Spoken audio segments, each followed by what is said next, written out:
সম্মুখ সারির যোদ্ধা, আমি অঙ্গ হারিয়েছি, আমি সরকারি গেজেটের ভুক্ত। সুতরাং আমাদের চোখে ডাকসু নির্বাচন হবে সাধারণ শিক্ষার্থীদের কল্যাণে।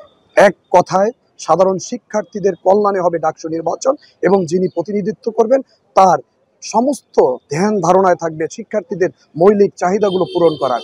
সেই সুবাদে আমরা এই যে আন্দোলনে যে নেতৃত্ব দানকারী যে ব্যক্তিগুলো রয়েছে, তার ভিতরে আমরা আবিদ ইসলাম খানকে দেখেছিলাম ঢাকা ইউনিভার্সিটিতে সমস্ত শিক্ষার্থীর পাশে দাঁড়িয়ে বলেছিল, কেউ কাউকে ছেড়ে যায়েন না। এটি হৃদয়ে ধারণ করি, এটি আমরাও ধারণ করতে চাই। সাধারণ শিক্ষার্থীদেরও বলবো আপনারাও ধারণ করুন, যেহেতু আপনাদের পাশে তখন দুর্দিনে এই ব্যক্তিটি ছিল। অতএব এই ব্যক্তিটি আমাদের কাছে মনে হচ্ছে যথার্থ। আপনাদের কষ্ট, দুর্দশা, বিভিন্ন শিক্ষা আঙ্গনে যে বিস্তার, যে অশুভ শক্তি রয়েছে, তাদেরকে প্রতিহত করে আপনাদের কাছে এবং আপনাদের যথার্থ মূল্যায়ন আমি মনে করি এই আবিদ ইসলামের খানের দ্বারাই যথার্থ হবে বলে আশা ব্যক্ত করি। শুধু আপনি এককভাবে আবিদ ইসলাম খানের উপর ভরসা স্থাপন করছেন, অন্যান্যদের জন্য করছেন না কেন? এটা পজিটিভ ভাবে। প্রিয় সাংবাদিক ভাইরা, আপনাদেরকে এটি আমি ব্যাখ্যা করে বলছি এই জন্য, জুলাই আন্দোলন এবং 17 বছর আন্দোলন, রাজপথে কে ছিল আপনিও জানেন, আমিও জানি। আমরা যদি এই আন্দোলনকে একটি গোষ্ঠী আমরা নিতে চাই, ক্রেডিট নিতে চাই, অবশ্যই হবে না।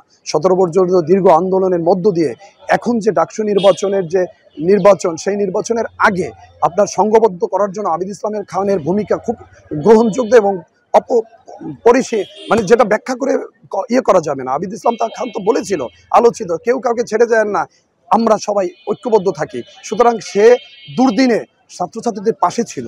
এই জন্যই তাকে বলছি যে সে যদি তার প্যানেল যদি জিতে, অবশ্যই এই শিক্ষার্থীর কল্যাণ হবে এবং শিক্ষার্থীরা অবশ্যই তাদের স্বাধীনতা নিয়ে এবং সার্বভৌমত্ব এই বাংলাদেশের রক্ষার ক্ষেত্রে বাংলাদেশের বৃহৎ বিদ্যাপীঠ এই ইউনিভার্সিটি থেকে পরিপূর্ণ শিক্ষা পেয়ে তারা তাদের মৌলিক অধিকারগুলো প্রতিষ্ঠিত করতে পারবে এবং শিক্ষার্থীদের পাশে থাকতে পারবে, যা এই আবিদ ইসলামের খানের দ্বারা সম্ভব আমি মনে করছি জুলাই যোদ্ধা হিসাবে। আওয়ামী লীগের সময় এই ডাকসু নির্বাচনগুলি কেমন ছিল? আমরা বিভিন্ন নিউজে দেখলাম যে আওয়ামী লীগের সময় মানে এটা দখল করে নেওয়ার মতো একটা অবস্থা ছিল, সেই বিষয়টাকে আসলে আপনি যে নামটি নিয়েছেন, এই নামটি আসলে আমি নিতে চাই না। কলঙ্কিত অধ্যায়, একটি দীর্ঘ যাত্রার ভিতর থেকে কলঙ্কিত অধ্যায়।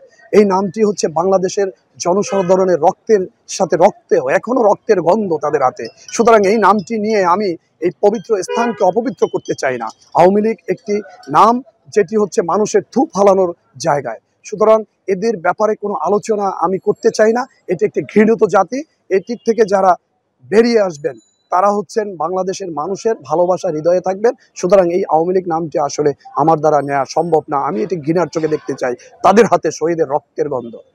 আমি একটু ব্যাগে যদি চলে যাই, আবিদ ইসলাম খানের ভূমিকা এবং বাংলাদেশ জাতীয়তাবাদী ছাত্র দলের যে ভূমিকা ছিল, আপনি দেখবেন সাধারণ শিক্ষার্থীদের কল্যাণে যত কাজ আছে একটু পর্যালোচনা করলেই পেয়ে যাবেন।